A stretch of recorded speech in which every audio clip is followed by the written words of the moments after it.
नमस्कार दर्शक बंधु मु भूषण आपण स्वागत आपण माने देखुछंती आपण मान का प्रिय ओडिया यूट्यूब चैनल हसी हसैबा। सो दर्शक बंधु आज होची नुवा वर्ष नूतन वर्षर समस्त को जिते भी मोर व्यूअर्स अच्छा समस्त व्यूअर्स को ता छड़ा समस्त ओडिशावासी समस्त देशवासी को नूतन वर्षर अनेक अनेक शुभकामना। आपण माने बहुत धूमधाम रे नुआ वर्ष सेलिब्रेशन करिथिबे। एबे चलंतु हमें जानिया पई चेष्टा करिवो आपण माने ये 2026 रे केमती सुस्थ सबल रहबे, केवल 2026 ने लाइफ टाइम केमती सुस्थ सबल रहबे से विषय मु चारोटी नियम आपण माने कहि रखिबे। ये चारोटी नियम जदि आपण माने पालन करिवे 100% मु आपण माने कहि रखिबे आपण माने कोनोसी रोग रे आक्रांत हेबेनी। देह अछि माने रोग रे आक्रांत तो हेबे, किंतु आपण माने जानि सुनि काहे रोग रे आक्रांत हेबे। आपण स्वास्थ्य पे सतर्क अछंती सचेतन अछंती तापर जदि कोनोसी रोग रे आक्रांत होचंती तो सेटा अलगा कथा, किंतु आपण माने जे जानि सुनि रोग रे आक्रांत हेबे सेमिति कले आपण मानकर ही लॉस आपण माने ही सफर हेबे। तो चलंतु चारोटी नियम विषय जानि रखिबो। प्रत्येक दिन गोटिए घंटा आपण माने एक्सरसाइज करिया पे चेष्टा करिवे। सबुठ बेस्ट हबो सूर्य उदय हबार गोटिए घंटा। जदि आपण एरिया रे 5टार सूर्य उदय होची तो 5 रु 6 गोटिए घंटा सूर्य किरण रही आपण माने एक्सरसाइज करिवे।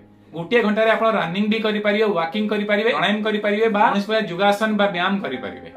मने रखंतु गोटिए घंटा आपण माने बाहर करिवे आपण माने सुस्थ रहिया पई। ये थिला प्रथम नियम। द्वितीय नियम प्रत्येक दिन आपण माने 7 रु 8 घंटा सुइया पई चेष्टा करिवे। जे दिन रे जो मोबाइल जुगु आपण माने बहुत लेट करी सोचंती चेष्टा करिवे रात 10 रे सोइया पई। ये थिला द्वितीय नियम। तृतीय नियम प्रत्येक दिन जेते बेले निदरु आपण माने उठिबे मिनिमम 2 रु 3 ग्लास आपण माने उषम पानी पीबे। तो ये तृतीय नियम रे आउ गोटे कथा मन रखंतु प्रत्येक दिन आपण माने 3 रु 4 लिटर पानी पीबे। चतुर्थ नियम आपण मानकर जो खाद्य तालिका ये खाद्य तालिका ऊपर भी निश्चित ध्यान देबे।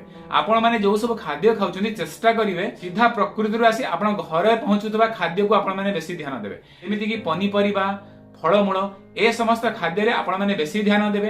ता छडा कोन कोन खाद्य आपण माने खाइबेनी, जेते प्रकार processing food, junk food, fast food, ता छडा मार्केट रे मिलथुवा जेते प्रकार पॉकेट बंद एंड डब्बा बंद खाद्य ए समस्त खाद्य रु मैक्सिमम टू मैक्सिमम दूरे रहया पे चेष्टा करिवे।